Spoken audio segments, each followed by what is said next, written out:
بسم الله الرحمن الرحيم والصلاة والسلام على رسول الله وعلى آله وصحبه وسلم تسليما كثيرا أما بعد فالسلام عليكم ورحمة الله وبركاته. Cette invocation se nomme Sayyidul Istighfar. Sayyidul Istighfar, c'est-à-dire que la maîtresse des invocations que nous prenons pour demander pardon à Allah subhanahu wa ta'ala. Allah subhanahu wa ta'ala a créé l'être humain étant faible. Nous avons forcément des faiblesses, des imperfections. Voilà pourquoi nous péchons avec tous nos organes. Nous péchons à gauche, à droite, devant, derrière, en tout lieu et en toutes circonstances. Voilà pourquoi Allah subhanahu wa ta'ala, par miséricorde, il nous a ouvert la porte de la repentance, la porte pour pouvoir lui demander pardon, pour que nos péchés soient pardonnés avant le jour de notre mort. Il ne veut pas nous croiser avec le péché. Il ne veut pas nous croiser alors que nous sommes sales. Nous sommes sales. Nous sommes pourris. Il ne veut pas nous croiser étant pourris. Il veut nous croiser étant bien propres alors que nous sommes propres. Nous sommes lavés de tous nos péchés. Et quand tu regardes un peu, les 5 piliers même de l'islam, chaque pilier de l'islam est une cause pour que les péchés soient pardonnés. Les 2 attestations, attester qu'il n'y a aucune divinité qui mérite l'adoration en dehors d'Allah subhanahu wa ta'ala, cette attestation qu'on appelle kalmatu tawhid pardonne les péchés. Voilà. Cette attestation pardonne les péchés.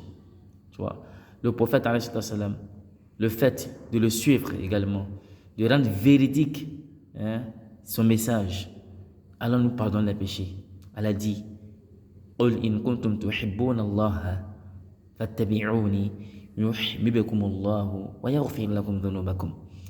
Vous voyez, donc ici on sent que le fait même de suivre le prophète sallallahu alayhi wa sallam, d'obéir au prophète, de lui donner son droit de messager d'Allah subhanahu wa ta'ala, Allah nous pardonne les péchés. Avec le tawhid, Allah nous pardonne les péchés. Avec le fait d'obéir au prophète sallallahu alayhi wa sallam, Allah nous pardonne les péchés. Le fait que la prière pardonne le péché n'est plus à démontrer. Même une simple, subhanallah, l'ablution pardonne le péché. Quand tu sors même des toilettes, tu dis une invocation qui te pardonne le péché. L'ablution elle-même te pardonne le péché. Je ne parle même pas de la prière.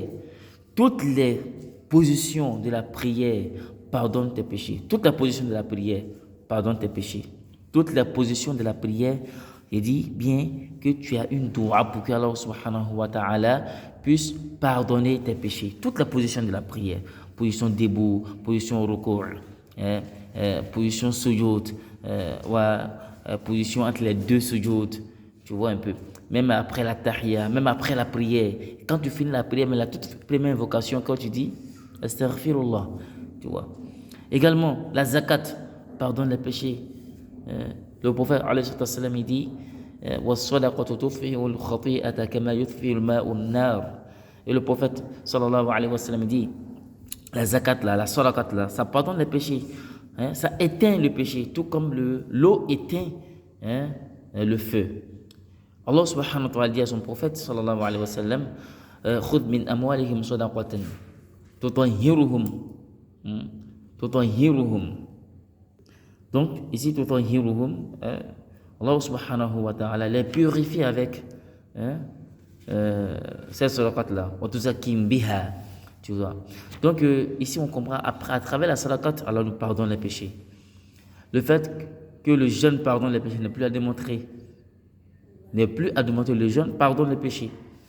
Le fait que le hajj pardonne les péchés n'est plus à démontrer. Juste pour te dire que tous les 5 piliers de l'islam, là, nous avons une demande de pardon des péchés dans tous les 5 piliers de l'islam. Pourquoi Allah a fait ça? Pour qu'on puisse vraiment se retourner vers lui alors que nous sommes propres de tous nos péchés. Donc, le prophète sallallahu alayhi wa sallam nous a donné beaucoup d'invocations à travers lesquelles nous demandons à Allah subhanahu wa ta'ala de pardonner nos péchés. Et parmi ces invocations, elles sont nombreuses. Elles sont très nombreuses.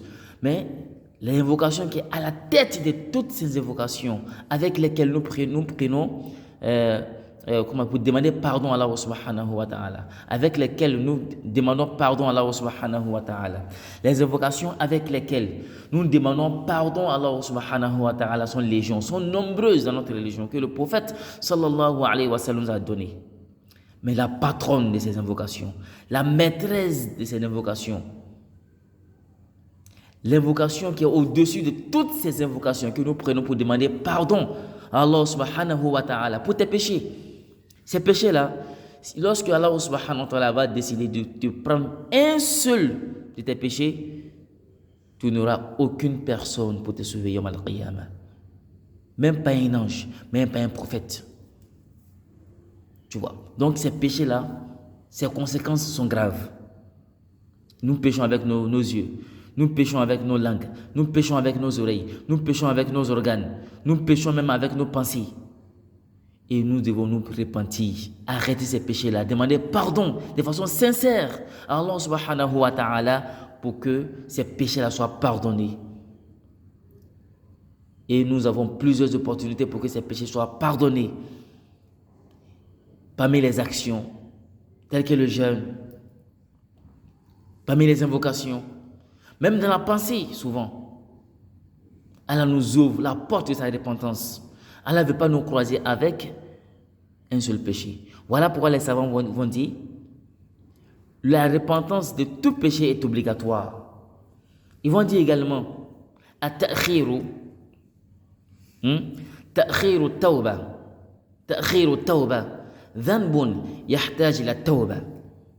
Ta'khiru tawba dhanbun yahtaj ila tawba. Le fait de retarder la repentance d'un péché et aussi, ce retard aussi là est un péché qui a besoin de repentance. Il faut se repentir de tous tes péchés. Tout le monde doit se repentir. Allah subhanahu wa ta'ala dit wa tubu ila Allah jami'an ayyuhal mu'minun la'allakum tuflihun. Et repentez-vous, vous tous. Allah subhanahu wa ta'ala. Revenez vers Allah subhanahu wa ta'ala. Arrête ce que tu fais là. Quand on parle de péché, c'est ce que tu fais que personne ne sait. Ce que tu faisais que personne ne sait. Ce que tu fais en cachette que personne ne sait. Tu penses que personne ne sait là, mais tu te blagues. Allah, il sait. Quand tu es seul, toi seul, devant Allah subhanahu wa ta'ala, voici le haram. Est-ce que tu baisses le regard? Est-ce que tu fais attention à tes yeux? Tu fais attention à tes oreilles? Tu fais attention à tes organes? Personne ne sait, personne ne sait, personne ne sait. Wallah, Allah le sait. Et toi-même, tu le sais déjà. Mais Allah te donne toujours une opportunité pour que tu puisses te repentir. Voici un peu l'invocation, la patronne des invocations. Lorsque tu apprends cette invocation, tu récites cette invocation matin. Le prophète sallallahu alayhi wa sallam dit, quand tu meurs le soir, tu entreras au paradis. Allahu Akbar. Et quand tu récites cette invocation le soir, si tu meurs le matin, d'ici le matin, tu entreras au paradis. Si tu récites cette invocation avec certitude, tout comme le prophète nous demande sallallahu alayhi wa sallam, ud'u Allah wa antum muqinun bil ijaba. Invoquez Allah subhanahu wa ta'ala alors que vous avez la certitude qu'il va vous exaucer. Et quand tu implores Allah subhanahu wa ta'ala avec cette invocation, il faut que tu aies la certitude que tu seras exaucé. Dans cette invocation, nous avons des paroles d'unicité d'Allah subhanahu wa ta'ala, des tawhid. Il va falloir que tu puisses soigner ton tawhid. Soigne ton tawhid. Au moment où tu récites cette invocation, il va falloir que tu penses au sens pour revenir vers toi-même. Est-ce que tu as encore un péché? Parce que il faut te demander pardon, c'est vrai, mais il faut arrêter ce que tu fais. Quand ta repentance est sincère, quand on demande de pardon pour tes péchés est sincère, ces péchés-là, Allah subhanahu wa ta'ala les remplace en bonne action pour ça, en bonne action pour toi. Est-ce que tu le savais? Allah dit, il va changer ces actions-là pour toi, en bonne action.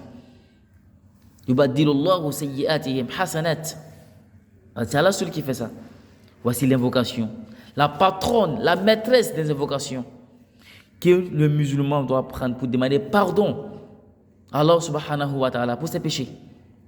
Et sache que le jour où Allah subhanahu wa ta'ala pardonne à tous tes péchés, il n'y a aucune grâce qui dépasse. cette grâce-là.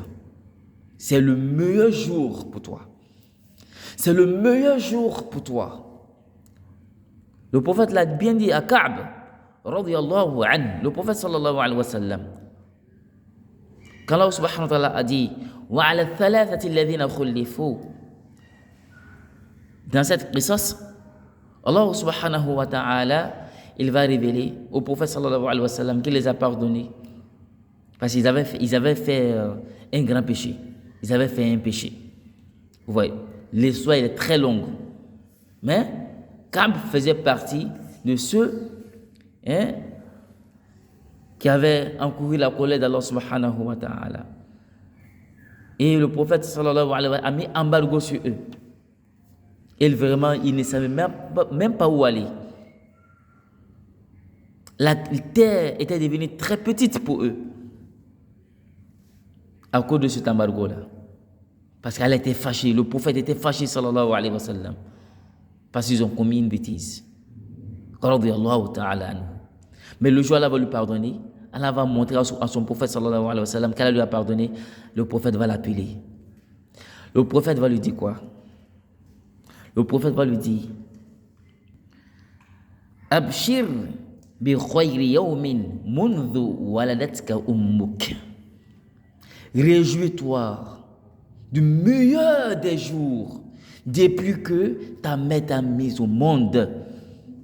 Cela voudrait dire quoi? Depuis que tu es né là, depuis que ta mère t'a mise au monde, le meilleur de tes jours, réjouis-toi de ces jours. Ce jour est aujourd'hui. Et pourquoi ce jour est aujourd'hui? Le prophète lui dit, Allah t'a pardonné. Allah t'a pardonné. Et ainsi, le jour où Allah te pardonne, c'est le meilleur jour pour toi. Voilà pourquoi Yawm al-Qiyamah, les croyants, lorsqu'ils seront jugés, ceux qui ont reconnu leur péché ici-bas, avant de mourir, ils se sont repentis. Ils se sont repentis de tous les péchés. Ils ont reconnu leur péché à travers cette invocation et autres. Ils ont reconnu leur péché. Ils se sont repentis. Allah subhanahu wa ta'ala a accepté leur repentance parce que la repentance était basée sur la vérité et sur la sincérité, pas sur l'hypocrisie. Ils ont reconnu leur péché. Allah va les appeler. Allah dit que ces croyants-là seront jugés d'un jugement facile. Allah va les appeler. Allah va leur dire, tu as fait ceci avec tes yeux, tu as fait ceci avec tes oreilles, tu as fait ceci, tu as dit ceci, tu as fait ceci. Mais chaque fois qu'Allah il va dire quoi? Je reconnais, Allah je reconnais, Allah je reconnais. Parce qu'il a reconnu ici avant de partir. Et Allah l'a pardonné. Allah va lui dire, sur la terre, personne n'a su, je t'ai préservé. Personne n'a su que tu faisais ces bêtises-là. Ces péchés-là, personne n'a su. Tu t'es repenti, tu as reconnu ces péchés. Aujourd'hui également, devant toute l'humanité, personne ne saura. Personne ne saura. Je te pardonne. Va au paradis. C'est ce qui est hisabun yasir. Fasawfa yuhasabu hisaban yasira. Tu as fait ceci, tu as fait ceci, fa'alta keda, tu as fait. Et chaque fois qu'Allah dit que tu as fait, tu dis, Allah, je reconnais. Parce que tu as reconnu ici d'abord, à travers la repentance. Mais pour celui qu'Allah n'a pas pardonné, qu'Allah nous en préserve, Allah va lui demander, pourquoi tu as fait? Alors là, c'est un problème. Celui à qui il a été dit, pourquoi Yawm al-Qiyamah, tu n'auras pas d'échappatoire, qu'Allah nous en préserve. Voici un peu l'invocation qu'elle a. Qu'il faut apprendre, qu'il faut pratiquer au moins une fois matin, une fois le soir. Donc, on va réciter l'invocation. Allahumma, Allahumma, Anta Rabbi, La ilaha. Le la est tiré. La ilaha. Le la également est tiré ici avec le petit alif. La ilaha illa. Il faut s'appuyer dessus. Il faut tirer. Illa anta. Anta. Khalaqtani. ou khalaqtani lorsque tu vas appliquer la qalqala, mais c'est pas obligatoire dans les invocations et autres. Khalaqtani, khalaqtani, khalaqtani. Le ni l'a étiré avec le ya. Wa ana abduk. Wa ana abduka. Wa ana ala ahdika.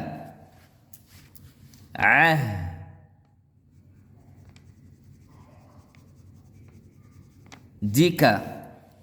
Wa ana ala ahdika wa wa'dika wa wa'dika. Mas, quand c'est comme ça, là c'est le hamzatu waslu. Et quand le hamzatu waslu, quand il vient, quand le hamzatu waslu vient après une lettre prolongatrice, cette prolongation est annulée. Voilà pourquoi on ne dit pas mas. Le hamzatu waslu lui-même, lorsqu'il est entre deux lettres, il n'est pas prononcé. Donc il y a deux choses qui tombent. La prolongation de ma et le hamzatu waslu lui-même. Donc ça donne quoi? Mas, mas, mastata'tu, mastata'tu. A'udhu, a'udhu bika min syarri ma sona'tu. Wa abu'u, ouais, le wa est là pour tirer le bout. Wa abu'u laka bi ni'matika, bi ni'matika alayya, alayya. Faut appuyer dessus sur le ya là. Alayya. Wa abu'u bi dhanbi, bi dhanbi. Far, ici on ne dit pas, c'est le hamza waslu qui est là. Le hamza de liaison. Donc, far. Le hamza de liaison ne se lit jamais entre deux lettres. Faghfirli, faghfirli, fa innahu la yaghfiru, la yaghfiru dhunuba. Ouais, du roux là, on s'appuie directement sur le dhu.